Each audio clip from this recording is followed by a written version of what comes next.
Japan की बात है। जापान में एक 10 वर्ष का ओकोयो नाम का व्यक्ति था जिसे जूडो कराटे सीखने का बहुत शौक था। बचपन में ही एक दुर्घटना में बायां हाथ कट जाने के कारण उसके माता पिता उसे जूडो सिखाने की आज्ञा नहीं देते थे, पर अब वो बड़ा हो रहा था और उसकी जिद भी बढ़ती जा रही थी। अंततः माता पिता को झुकना ही पड़ा और वो ओकायो को नजदीकी शहर में एक मशहूर मार्शल आर्ट गुरु के यहाँ दाखिला दिलाने ले गए। गुरु ने जब ओकायो को देखा तो उन्हें आश्चर्य हुआ कि बिना बाएं हाथ का यह लड़का भला जूडो कैसे सीखेगा। उन्होंने पूछा, तुम्हारा तो बायां हाथ ही नहीं है, तो भला तुम और लड़कों को मुकाबला कैसे करोगे?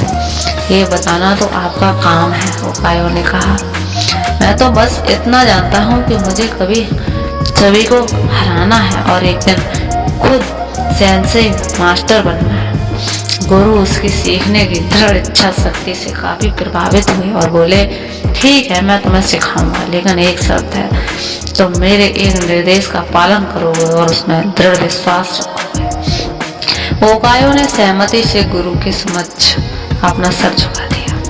गुरु ने एक साथ लगभग 50 छात्रों को जूडो सिखाना शुरू किया। ओकायो भी अन्य लड़कों की तरह सीख रहा था, पर कुछ दिनों बाद उसने ध्यान दिया कि गुरुजी अन्य लड़कों को अलग अलग दांव पेच सिखा रहे हैं, लेकिन वह अभी भी उसी एक किक का अभ्यास कर रहा था जो उसने शुरू में सीखी थी।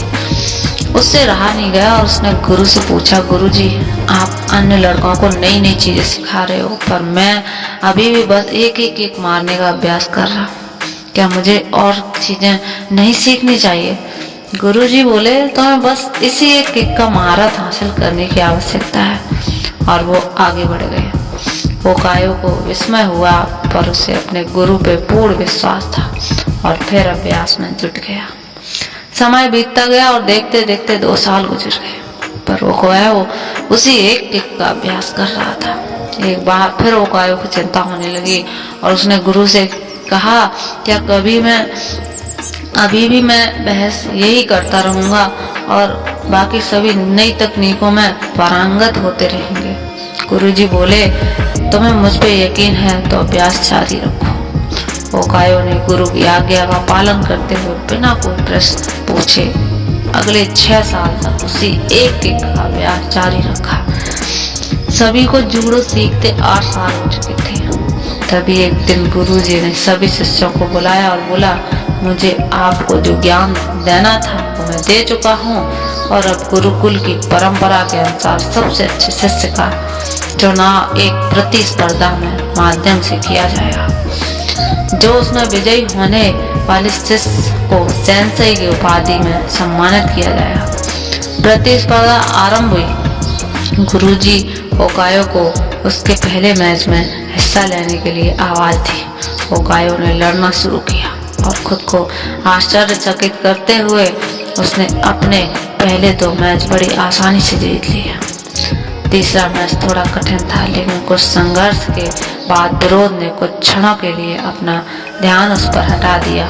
ओकायो को तो मानो इसी मौके का इंतजार था। उसने अपनी अचूक किक विरोधी के ऊपर जमा दी और मैच अपने नाम पर कर लिया। अभी भी अपनी सफलता से आश्चर्य में पड़े ओकायो ने फाइनल में अपनी जगह बना ली। इस बार विरोधी कहीं अधिक ताकतवर, अनुभवी और विशाल था। देखकर ऐसा लगता था कि ओकायो उसके सामने 1 मिनट भी टिक नहीं पाएगा। मैच शुरू हुआ। विरोधी ओकायो पर भारी पड़ रहा था।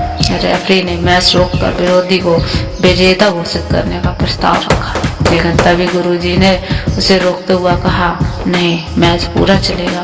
मैच फिर से शुरू हुआ। विरोधी आत्मविश्वास से भरा हुआ था और अब ओकायो को कम अंक रहा था, और इसी दम्भ से उसने एक भारी गलती कर दी। उसने अपना गार्ड छोड़ दिया। ओकायो ने इसका फायदा उठाते हुए 8 साल तक जिस किक की प्रैक्टिस की थी उसे पूरी ताकत और सटीकता के साथ विरोधी के ऊपर चढ़ दिया और उसे जमीन पर धराशायी कर दिया। उस किक में इतनी शक्ति थी कि विरोधी वहीं मूर्छित हो गया और ओकायो को विजेता घोषित कर दिया गया। मैच जीतने के बाद ओकायो ने गुरु से पूछा, सेंसेई, भला मैंने ये प्रतियोगिता सिर्फ एक मूव सीख कर कैसे जीत ली। तुम 2 वजह से जीते, गुरुजी ने उत्तर दिया। पहला, तुमने जूडो की एक सबसे कठिन किक पर अपनी इतनी मास्टरी कर ली कि शायद ही इस दुनिया में कोई और यह किक इतनी दक्षता से मार पाए।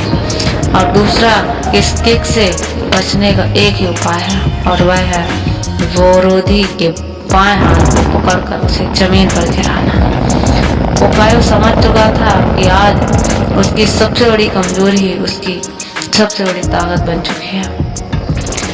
इसलिए दोस्तों, अपनी कमजोरी को कभी कमजोर न समझें, बल्कि उसे अपनी ताकत समझकर सबसे बड़ा और सबसे अच्छा बना।